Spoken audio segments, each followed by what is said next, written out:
About 50 millimetres or so, Clare 86 and Mount Crawford 83. But it's no wonder we're under threat from flooding. It's been an unseasonably wet month too. Mount Lofty's had 305 millimetres for September, usually receiving around 107. Adelaide's had 130, and for September we expect an average of about 58. Clare's had 195 millimetres for the month, but usually sees an average of 56.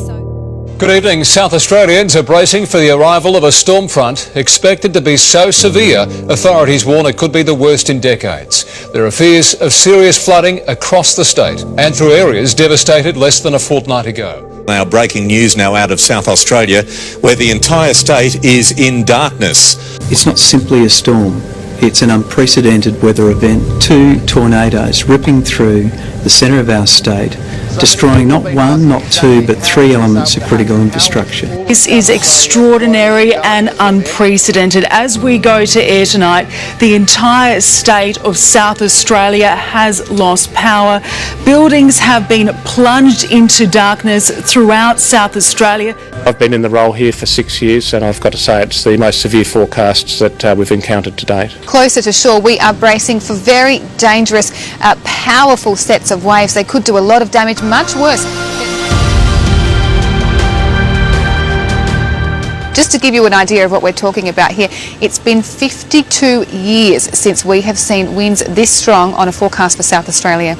And something strange has gone on near Gladstone in Queensland overnight, with hundreds of people seeing a flash of light. Hundreds of Queenslanders have reported seeing a flash of light in the sky last night, followed by a tremor.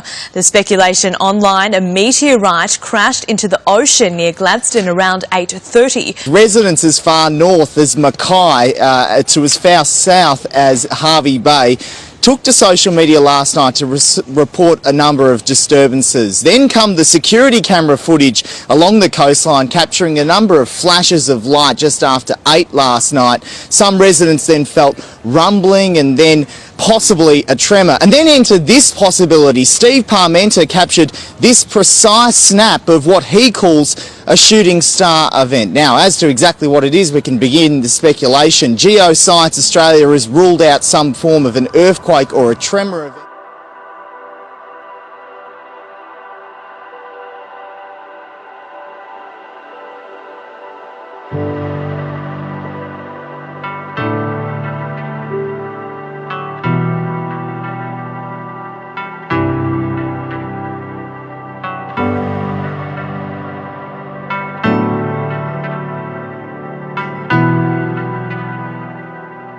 Social media is abuzz tonight after a Madisonville man captured a series of bizarre lights in the sky. Last Sunday night, this light in the late night sky north of Dale Noel's Madisonville home stopped him in his tracks. And when I seen the light, it was like flying, and the light was pulsing, like it was getting brighter and brighter and brighter every time the further it was getting. He ran to tell his fiance he thought a plane's wing was on fire, but returned outside to an empty sky. Then we both looked up at the sky and we seen the same thing. It made the same path, so we started recording it. It was lighting up, lighting up, lighting up, and then it blew up in the same spot the other one did. And then a third one came by. We were just like kind of freaking out. Like, what is this? What is this? Dale took the debate to his Facebook page, where some friends suggested drones, others suggested flares. They also checked with the American Meteor Society, who says that it wasn't technically a meteor or fireball, but it could have been space debris. We checked with NASA. They said it wasn't that either. Well, doctors have announced the birth of the world's first baby with 3 genetic parents. The baby boy was born in Mexico in April with the help of a new procedure that combines the DNA of 3 people. The new technique screens out inherited defects by using genes from a healthy donor. But some scientists are worried about the ethics of carrying out such a procedure. It is a complicated procedure that was used to prevent the baby from having a potentially deadly condition. Scientists say this baby's birth is a medical breakthrough.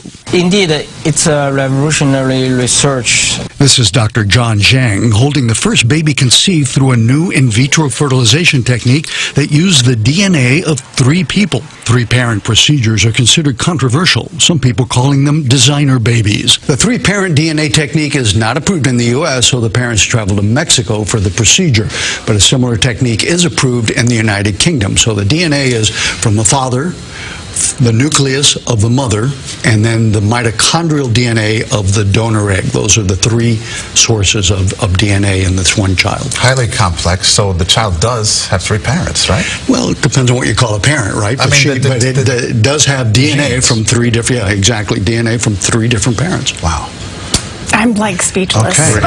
I'm trying to wrap my head around You have to this. let that one sit for a while. It's a brave new world. It really is. Wow. But also, I mean, like the doctor said, you got to use this responsibly. Exactly, It's yeah. getting in the wrong hands. And they want to know how more controversial methods of genetic selection can be regulated. After all, if the DNA for mitochondria can be changed, so can that which determines characteristics like gender, skin, eye color, and even intelligence. University of Michigan students can now choose their own identity, but it's already causing controversy. The university announcing a new campus-wide policy this week that allows students to select their own designated personal pronoun. It's part of a move to foster an environment of inclusiveness for transgender students. All of this prompted one student to choose His Majesty, which he says demonstrates the ridiculous nature of the policy. Fox News Channel campus associate and Michigan University student His Majesty Grant Strobel joins us now. Her Majesty, thank you so much for gracing us with your presence this morning. Well, it's a pleasure, and I don't know if you didn't notice, but in any video of Schoolhouse Rock for the pronouns, they never even mention words like Z or Zer. That's a great point. So walk us, for people that are just hearing this for the first time, what is going on? What is this policy? How did you hear about it? And why are you now being called Her Majesty? Well, when I realized that the university decided to live a fantasy of allowing students to insert words that aren't even actual pronouns into the university online database that updates the rosters, I decided, well, I might as well be the king of that fantasy, and I henceforth shall be referred to as His Majesty. So people are actually calling you that now? Like they are forced to call you that on campus now? Yes, the policy says that if professors don't refer to students by their designated identities, then they may face sanction, which is very dangerous for our universities where we're supposed to be pursuing truth. So what you have is the mandatory denial of biological reality. The campus's position is that gender is just a construct. Having changed a lot of diapers, I think it's actually physical. But I wonder if your fellow classmates at Michigan, the Augusta school, believe that it's not real, that it's all in your head, that gender is what you say it is. Do people buy that? Well, plenty of students do, unfortunately. And the more and more we go down this road of political correctness at these universities, the question is where will that end? How much is the university willing to sacrifice its pursuit of truth and its mission for this fantasy land of political correctness? Television history will be made right here on 7 ABC tomorrow night at 9. Modern Family has cast TV's first ever openly transgender child actor. Jackson Malarker is set to appear in the episode titled A Stereotypical Day. Now Marissa hopes someday it's not considered to be a big deal that a transgender person gets a role in Hollywood. It'd be nice if there weren't much of a big deal.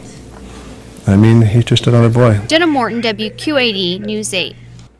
And actors are speaking out. Just last week, actor Jeffrey Tambor, who plays a trans woman on the show Transparent, called on Hollywood to hire more trans actors for trans roles. We've built an experimental device that works as a type of holographic TV, bringing to life some of our archive footage. We took a flat screen TV and built an acrylic pyramid and used old theatre tricks to create the illusion of a holographic TV. Our experiment was fairly simple, but with new technologies on the horizon such as augmented reality, mixed reality and virtual reality, there is a chance that holographic TVs could become a feature of living rooms in the future. But there's perhaps great potential for drama and concerts because you feel more engaged with the image. And again, 50 years ago, this was not even foreseeable. Until 1900, knowledge doubled about every century. Something like that. By the end of World War II, it doubled every 25 years. Today, it's doubling every 12 or 13 months. This is from about a year ago. But according to IBM, and I have the article written there, according to IBM, internet technology will lead to the doubling of knowledge every 12 hours. You can read the whole article. It's quite eye-opening. The scientific revolution, which is a revolution of knowledge, is the most obvious development of the 20th century. Paragraph H. There's we said this earlier, over 3 billion people have internet connection today, 40% of the earth. In 1995, there were only 15 million that had internet connection. Only 15 million people, 1% of the earth, 15 million people, 1995. By 2005, it went from 15 million to 1 billion.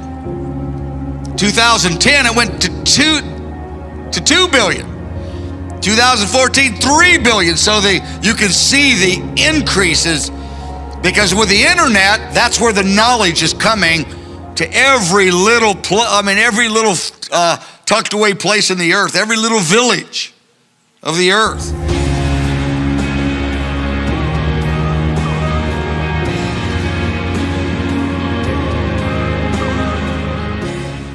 Hey now, when the world comes in, they come.